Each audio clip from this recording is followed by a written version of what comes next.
I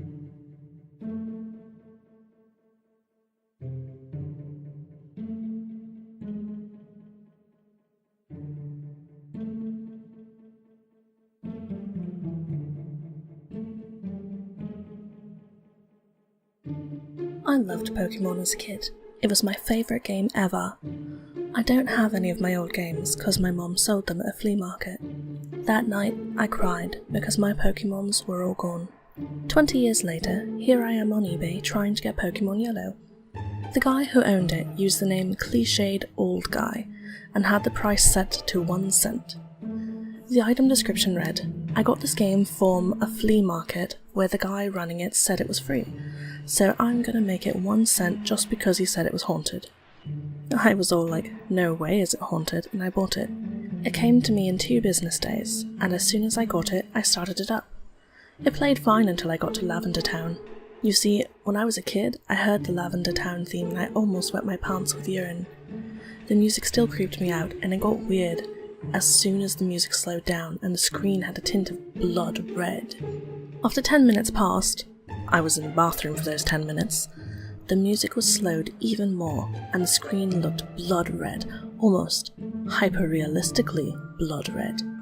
I was like, dear God, this is getting scary. Then, a hyper-realistic picture of Marowak with its hyper-realistic eye sockets filled with hyper-realistic blood hyper-realistically appeared. I hyper-realistically puked, and I think my pants hyper-realistically had hyper-realistic crap in them. I was hyper-realistically scarred, as that was in a kid's game. Then, there was a hyper-realistic audio of a hyper-realistic woman saying, "All you humans are the same, putting our lives in danger for your own amusement. You made my son an orphan, you made me dead, now you shall die with us." With that, I just ran out of the house, and just kept running a good 10 miles away from the house, till I heard a boom. So I ran back to my house to find it in hyper-realistic ruins, and my Game Boy was utterly destroyed, as if it had hyper-realistic exploded. After that, I found some clean clothes, $120,000 and my car keys, as well as some food, and just left. Not a day goes by where I remember that day.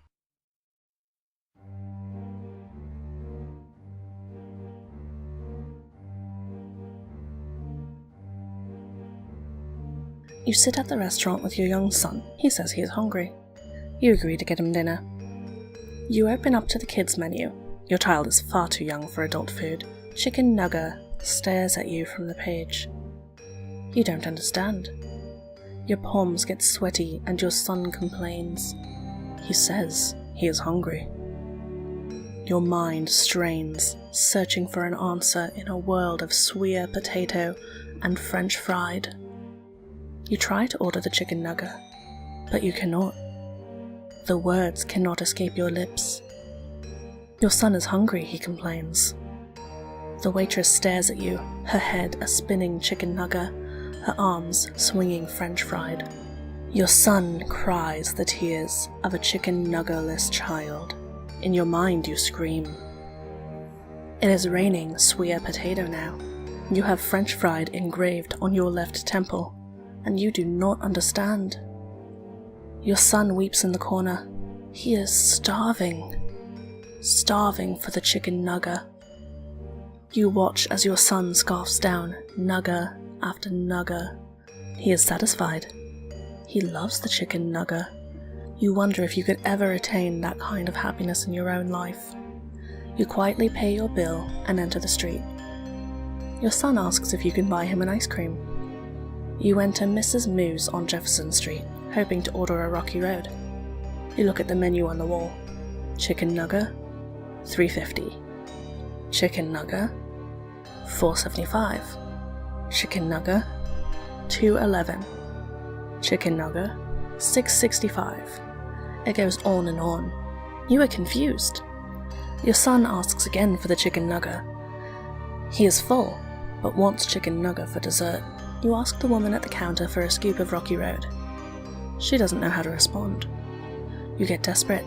You ask for vanilla. Her eyes widen. She motions her way toward the telephone. You ask again. A scoop of vanilla? She picks up the phone and begins dialing. Your son again asks for chicken nugget. You want to run. You want to scream. You look at your palms, and the lines have begun to form chicken nuggets. The phone the woman is dialing starts sweating chicken grease. Her eyes close, and she is ashamed. Ashamed that she, her customer, has caused such a problem. You want to run, but your son is screaming for the chicken nugget. You, sir, have just gotten yourself into a reality war. Are you ready? The waitress makes her call and collapses into chicken nuggets, grease rolling from where her body had stood. You look up to the menu on the wall, but the words have tumbled off the paper and have congealed as mustard on the floor. You turn to your son, his eyes flaming mirrors of your own reality. The rain has turned to hail. Currents of sweet potato break the glass windows in the shop, and sirens yell in the distance. You try to cover your eyes, but your hands are no longer yours. They drip grease and melt into a familiar form. Your hands are chicken nuggets. You scream. Your screams fail to reach the greasy ears of the policemen as they stuff their faces with French fried while trying to dodge the downpour of sweet potato. Your son now lays at the bottom of a pool of grease, chicken nuggets in his hands. He is drowning in the delicacy he has been lusting for. A sweet potato hits an officer and he falls down face first into the grease, becoming chicken nuggets. You try to scream, but all you can taste is chicken nugget in your throat. You stick out your tongue only to find it has become chicken nugget.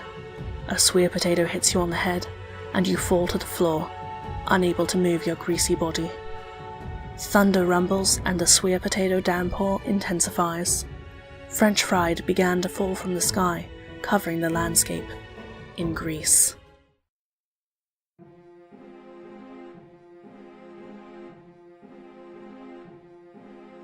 Everyone knows about that famous search engine, Google, right? Well, there's a dark secret that they don't want anyone to know. You may have heard about the dead bodies, rape victims, and other things found on Google Street View, but what I found today was truly disturbing. It makes me shudder with fear just thinking about it. When one of my friends emailed me a mysterious message, I didn't question it. He was probably hacked or got one of those annoying viruses. Hi, my name. Long time no see. We should catch up sometime. Whatever you do, do not Google big black banana from Ebola. Thanks. Yours truly, my friend's email address. Now, normally, I pay no mind to these spam messages, but I was feeling pretty adventurous today.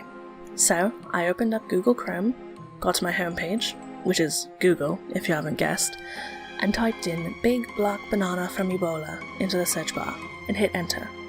My blood was boiling for something freaky. I was anticipating it and... nothing. Well, nothing eye-catching anyway, so I went to Google Images. Just random images like usual. I was getting bored, ready to click away, when suddenly, I saw the map icon blinking. I clicked on it, and to my surprise, there was a location called Big Black Banana.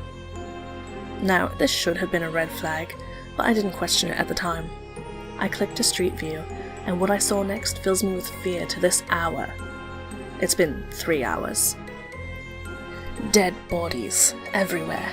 All the bodies seemed to be covered in diarrhea. That was disgusting enough, but the date slider really got me. The date this photo was taken of the area was today. There were all kinds of dead people, from all ethnicities, men and women, even children. I was panicking at this point. I quickly closed the window and tried to relax. I took some deep breaths. That's when I heard it, a crashing sound from what I could only guess was my kitchen. I went downstairs to check, and when I got to the kitchen, there was only one thing left on the counter. A banana. It looked normal enough, yellow peel, but when I peeled it, I noticed it wasn't just any banana. It was black and darkened, like those patches you find on normal bananas, but all over it. Curious and startled, I instinctively took a bite out of it. I then proceeded to call the police to report a break-in. But after dialing 911, I began to choke on the banana. I dropped the phone. Then I noticed it.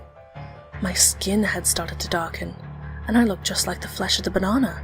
Then, fluids started oozing from me, and I started having diarrhea, all while still choking on the banana. I dropped the peel to the ground in agonizing pain. I slipped on the peel. Did I really just eat the whole thing? In that amount of time? Impossible. I would have remembered taking more than one bite. The phone was on the ground. The operator had long hung up. They probably thought I was a silent prank caller or something. Then I drove to the hospital. They had me examined. But by the time I got there, I was already feeling a lot better. My skin was normal, my breath didn't even smell like bananas. Even the diarrhea mysteriously disappeared. When I told them what happened, they recommended me a psychiatrist. I was pretty frustrated at that point and decided to go home.